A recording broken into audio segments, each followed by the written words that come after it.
The Voice Version, Chapter 1. The Eternal One had a message for the whole world, and he gave it to a man named Zephaniah when Josiah, Amon's son, was the king of Judah. Zephaniah's father was Cushi, the son of Gedaliah, Amariah's son and a descendant of a commoner named Hezekiah. Eternal One, I am going to wipe the face of the earth clean of every living thing. I will wipe away both people and animals. Even the birds in the sky and the fish in the sea will be swept away.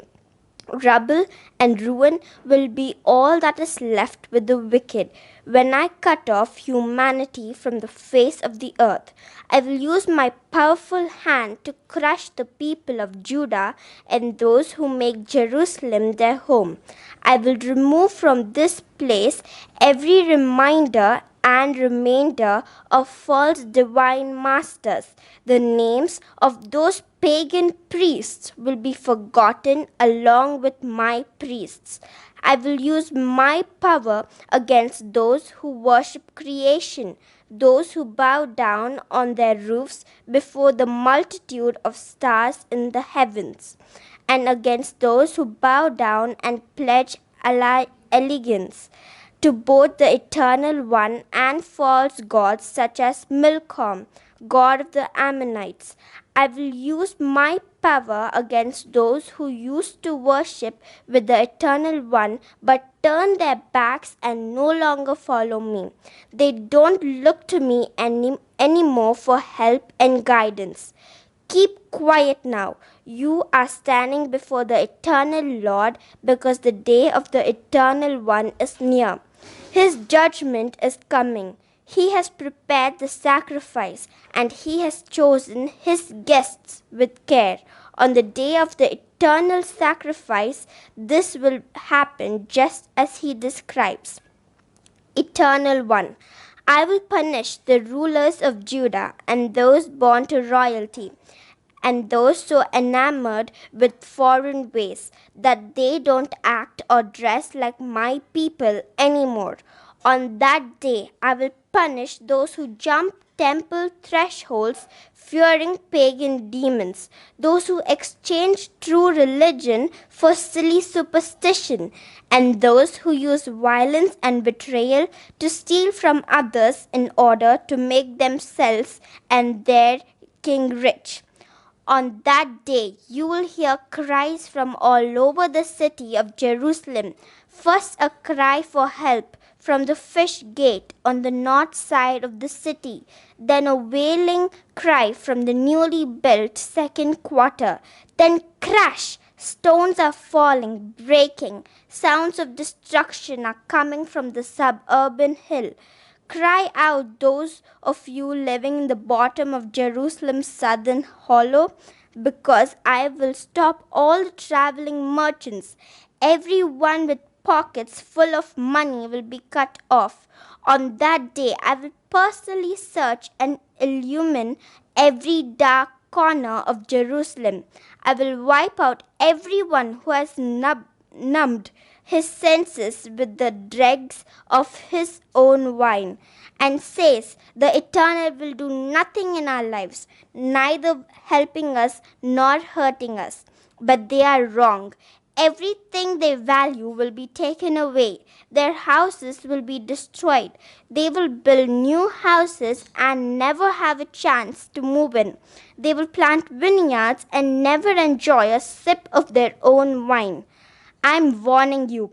This day of judgment is right around the corner. The great and terrible day of the Eternal One is coming on you very quickly. Listen, here it comes, the day of the Eternal One, and it will be very bitter. Even your strongest and bravest will break down and cry out. On that day, you will see what happens when God is furious. You will be overwhelmed with all the trouble and pain, total destruction. You will watch the sky filled with the thick clouds and gloomy darkness. You will hear the trumpet blast and battle cry as he moves against the city that day. You were so sure it was fortified against attack with its thick walls and high towers. Yet they will be surely fall. Eternal One, I will bring distress on all humanity, and they will stumble around like the blind. Why? Because they have sinned time and again against the Eternal. Their life blood will be poured out like ash of a burnt offering. Their bodies will be discarded like excrement. They don't think any amount of money can save them from the terrible anger of the Eternal when that day arrives. He will consume the whole earth in his fiery jealousy, for he is going to expedite the annihilation of every living thing on the earth.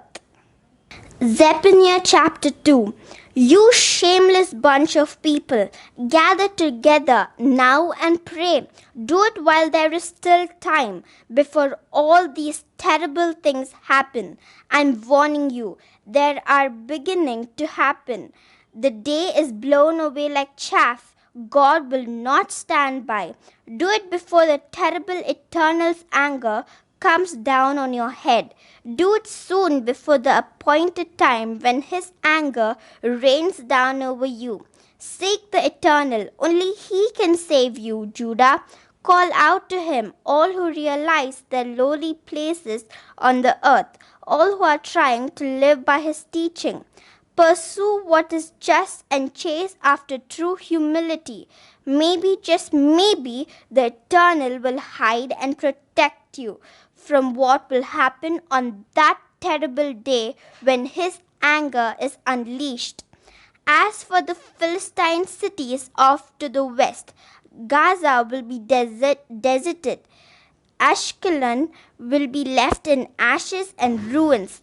Ashdod will be scattered to the winds at noon, and Ekron will be pulled up by its roots. Too bad for their citizens who live along the seacoast, those people who migrated from Crete. This message from the Eternal One is for you too. Eternal One, O Canaan, land of the Philistines, I will destroy you and wipe you from the face of the earth. Their valuable coastlands will become pastures for our sheep, meadows for our shepherds, and pens for our flocks. Their land will be given to whomever remain from the people of Judah. During the day they will eat the fruit of the land. In the evening they will go into the houses left in Ashkelon to sleep. You see, the Eternal, their God, will always care for the faithful and will return their prosperity to them. Eternal One. As for Moab and Ammon, off to the east, I have heard them taunting and mocking my people. I know they have expanded their borders into Judah's land. As I, the Eternal, Commander of heavenly armies and God of Israel, live, I will make Moab like Sodom and the Ammonites like the people of Gomorrah. Nothing will be left there but thorny plants and barren ground. They will become totally desolate salt pits. Not a thing will ever thrive there again. The remnant of my people will take whatever they want from them. The survivors of my nation will inherit what I once designated to Moab and Ammon. Shame will be payback for their arrogance and pride, because they taunted and belittled those who are faithful to the Eternal, Commander of heavenly armies. And the Eternal will strike terror in their hearts, because he will starve out all their so-called gods from the face of the earth. And so all the different people who live along the coasts will bow low before him. Everyone will worship him from where he lives. Eternal One, as for you, Ethiopia, to the south you will die by my sword. God will stretch his hand over Syria in the north and wage war against her. Their prized city, Nineveh, will be left in ruins. Fertile land will give way to thirsty desert. Nothing will thrive there. Cattle and sheep will sleep in her streets. Wild beasts will roam through the rubble. Birds that fly and animals that burrow, such as the scavenger pelican and hedgehog, will live atop each column. Birds will roost and sing in the broken window sills. Wrecked and ruined are the thresholds to the pagan temples, for God has exposed their beautiful cedar woodwork to the elements. Nineveh is the boastful city that bragged of her greatness and security. She said in her heart, I am so amazing that no other can compare. Now she is totally deserted, and animals live in her streets. Everyone who passes her now will hiss and taunt and make vulgar gestures. Zephaniah chapter 3. Disaster is coming to the city of rebels, to Jerusalem, the now defiled city of oppression. That city refused to listen to anyone. She would not take advice. She didn't believe in the Eternal One anymore. She didn't want a close relationship with her God. Her rulers remind me of roaring lions, out for the kill instead of protecting her people. Her judges are a pack of wolves on the prowl at night, consuming what they are after until not one bone is left to chew on the next morning. Her prophets, whom the people should look to for the truth, are irresponsible and double-crossing, deceitful men. Her priests make wild holy places and do violence to God's teaching. Despite all this, the Eternal One is right there in her midst. Nothing he does is wrong. Every morning he delivers his judgment. He illuminates the right way to live. Though, like the sun, he never fails to appear. It's amazing that the lawbreakers aren't ashamed of their actions. Eternal One, I have totally destroyed the other nations. I crumbled their high towers to the ground. I emptied their streets, leaving no one to travel them. There is not one person, not one animal, no one in their decimated cities.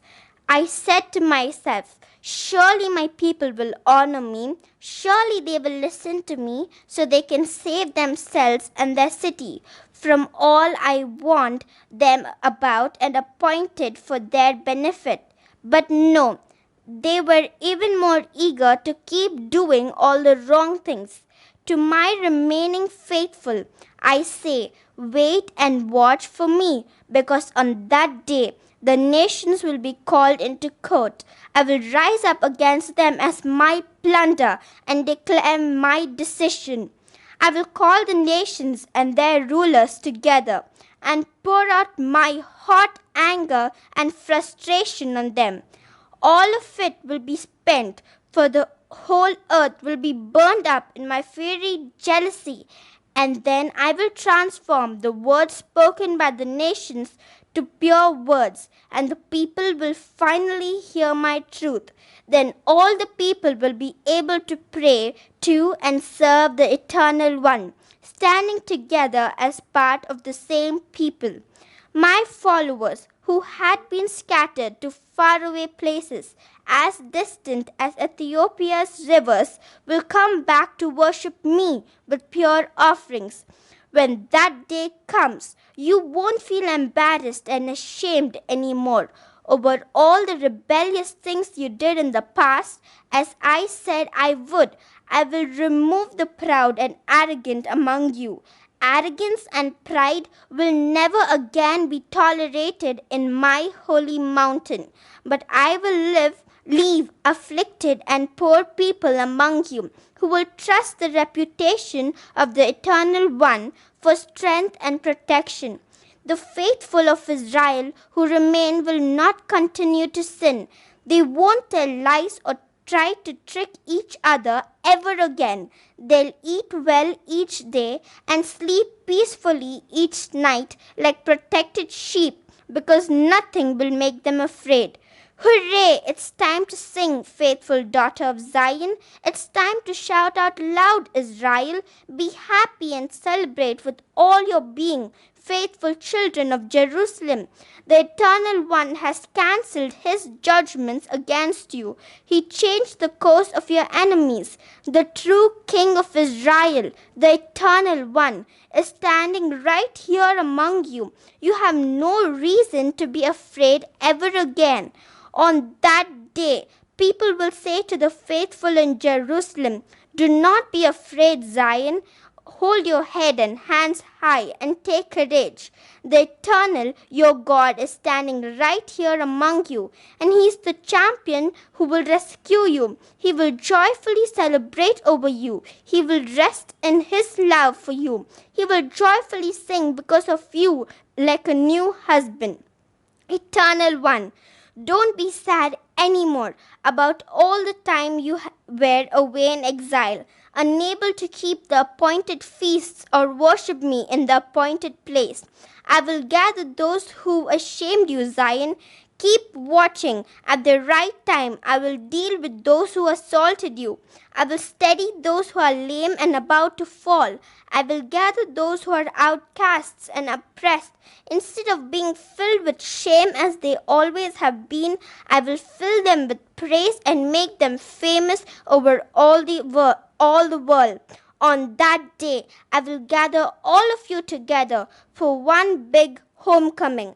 I will make you famous, and all the world will sing your praises. Right before your eyes, I will restore to you all that you have lost, and your lives will be full again.